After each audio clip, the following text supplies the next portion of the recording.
So a few weeks ago, I had the idea to clean the storage closet out. I had been pushing that boring task off for months, if not years, but when I finally got down to do it, I was rewarded in the least expected way.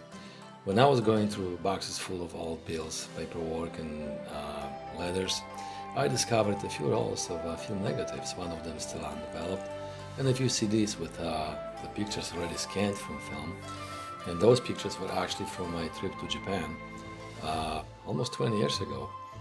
And on the film, when I developed it, I discovered some old photographs of my family members and myself from probably 10 years ago. So that was a real treasure to discover, and I really had fun looking at those pictures and on the films. And actually, I scanned a few in from the negatives, and I was able to look at them on my computer. And the one from the CDs, that was very easy to slip a CD and be able to see those old places and faces and individuals and people I met so many years ago. And when I was looking at those pictures, almost done with it, I realized that I was feeling a little sad because somehow I knew that when I put those rolls of film and CDs away, when I'm done looking at them, I probably won't see them for another 10, 15, maybe even 20 years. So I started thinking about a way how to preserve them better and how to make them more presentable and accessible for myself and for my family and maybe friends who would be interested to see them. And since I have been following a few quite accomplished photographers on YouTube, and they were talking about a photo zine as one of the ways to publish your work and preserve it in that way and make it more available for viewing. And one of them was Jason from Rainy Days. I really like watching Jason's videos.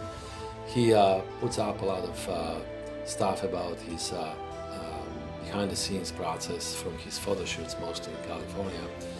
And I really enjoy his self-deprecating humor and how he constantly questions his own abilities as a photographer, although it's quite evident from what he loads up on YouTube that he's a successful photographer, so there's no question about it. Very enjoyable and informative videos, definitely. Another photographer I have been following is Willem, and he's quite famous on YouTube and probably on the internet in general. And he takes a more technical approach. He talks about the process of putting a shot together or a photo shoot together, and how to develop your film, and how to set up your camera settings to start taking better photos. So again, I really enjoy watching his videos, and he also has I think one or two about a photo zine that he made from his trip to Coney Island, I believe, in New York. And it's a good thing to watch if someone is interested how to try maybe to make your own photo zine and how to turn your photos on film negatives or on CDs into something more presentable in the form of a book or a flyer or some sort of more artsy form of presenting your photographic work. And the last one I wanted to mention is Jamie. Jamie is taking this like more of a, I would say, academic, if not philosophical take on the art of photography. And the videos that he loads up, he normally talks about some interesting stuff about the theory of photographic art, and about some maybe ethical problems or challenges or dilemmas when working on the street, taking pictures of random people, just doing the street photography. So again, they're definitely worth looking at, and I learned a lot from all those three. And there are a few more I don't have really time to mention here, but they are easy to find on YouTube. But anyway, all three of them had mentioned that at some point in time they had made a photo zine, and they really enjoyed the process, and they were really happy with the final result. And I was thinking about how to preserve the photographs I discovered in my storage closet better, and how to make them more available to myself, my family, and the friends. So, of course, I didn't want to do something as elaborate as those individuals had, but I'm not a quite accomplished photographer by any measure, but I still wanted to, my little way, to make those photos more presentable. So I was thinking about maybe printing a dozen to 2 dozen photographs on a photographic paper on my Epson printer at home, and maybe putting them in an envelope or some sort of a pouch, and make them in that way more accessible and presentable, and more nicer to look at. And I have a printer at home, Epson ET3750, that I tested previously, and I'm quite happy with the results when you try to print a photograph or a picture on that printer, especially on the photographic paper, gloss or high gloss. I've heard some people complaining about the low quality of that printer, but as for the photographer like me, it's more than I could expect. And so I started looking at those pictures, and there was maybe like close to 400, maybe 500 pictures from my trip to Japan. So I wanted to pick maybe 10, maybe 20 that I would include in that photos in collection. So that's the first one from Roppongi, which is the district of Tokyo. And I like the lady walking up the street and talking on the phone, and the juxtaposition of that to the taxi cab going in the opposite direction. I like the colors here, quite vibrant, those orange cones and the orange color on the car there, and the colors on the posters, which altogether make I think quite interesting and pleasing street photography scene. This one, this looks like a graffiti, but a pretty big one. You can see a lady there walking up the street. I'm not sure what the meaning of that writing is, but you can see some shapes there, and there's like a figure on a cross, and I'm not sure whether that's supposed to be a figure of Jesus Christ, or maybe just some hypothetical figure there that artist had in mind. But overall, the colors and the shapes there, they play up together nicely for a quite pleasing street scene. Again, this one is I like this one because this is that has that sense of a candid camera, even though it's done on the street. Those high schoolers are chatting there, and I'm sure that the young boy, he's aware of me taking the picture of him, but he's playing along. He's pretending that like I'm not there, and I like the total effect of it, of that candid camera and some unposed photograph, and then those colors in the background and the people there slightly out of focus. Overall, quite enjoyable picture. This one is a good one too, because I have a vivid memory of being there and taking that photograph and talking to the lady there, trying to explain to her that what I'm trying to do, actually take a picture of her. And she didn't speak any English. My Japanese doesn't exist. All I know is a few words, basic words. But we came to agreement that, or I understood that she wouldn't be against me taking a photograph of her street stand there and her in the middle.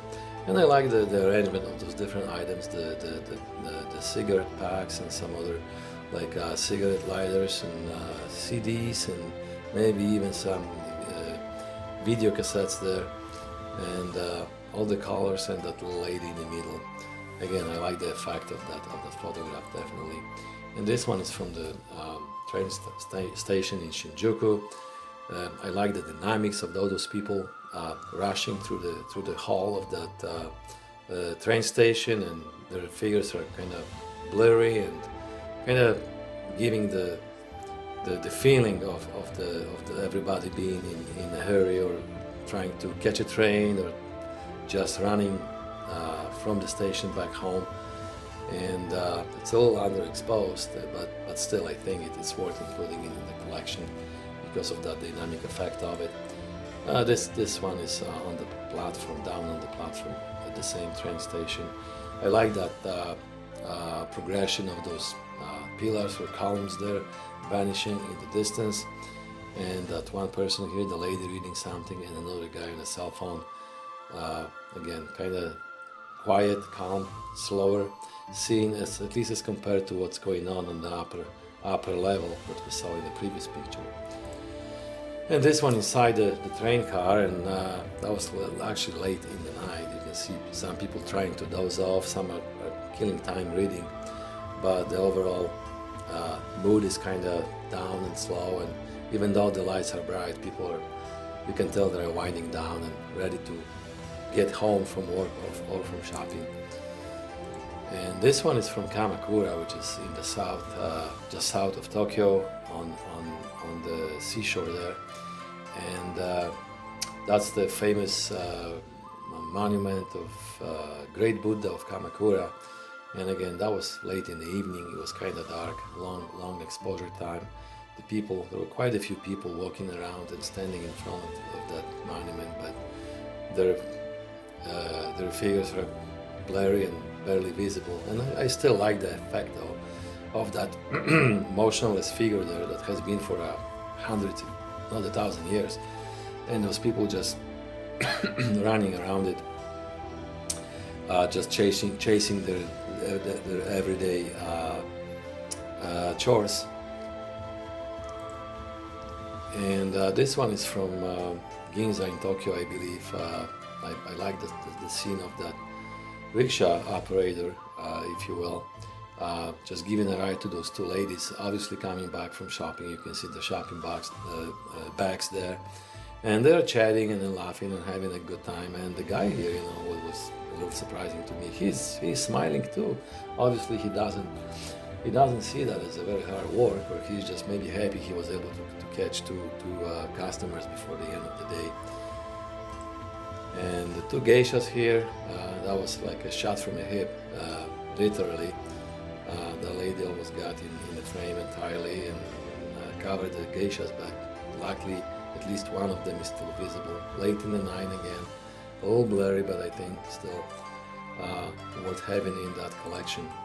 And this one is from Harajuku, which is a hip district of Tokyo and Yokohama metropolis. And you can meet a lot of street musicians there, street music bands, and young people dressing up in a funny way, like one of those subcultures, like anime or goth girls. I think that's what they call them. But I thought that guy was quite interesting. I like the way how he's dressed, and the music that they were playing was actually pretty good. So I just wanted to take a photograph of him and have him in that collection as well. And that's the last one. I decided on 12 pictures to be included in that collection for many reasons, but I think 12 is a good number, and that's a very fitting photograph for the last picture in the collection, because we have two ladies, obviously well aware of me taking the photograph of them, but enjoying the process of doing that, and happy that they'll be on the picture that I'm taking, and signing the piece signed to me, and enjoying their cotton candy. So I think that's about it as far as the content of that photo zine. And what I decided to do was print those 12 pictures on my Epson ET3750 printer on the photographic glossy paper from Hewlett-Packard. And I got some envelopes and cellophane pouches at the local Michael's store, and I printed some information about the collection itself on the face of the envelope, and I also included the index card, so the people who would be looking at those pictures, at least they would get some idea as to where the pictures were taken and what might be the idea behind the pictures. And I put them inside the envelope, and then I put a little string with a bow around the envelope, and I slipped the whole thing inside the cellophane pouch. And I also put a sticker here to hold the flap in place. And this is the index card that was also included in there. And so when I was going through that process, I had some ideas that I probably shoot the other pictures in the same way when I'm going to include it in the next YouTube photo.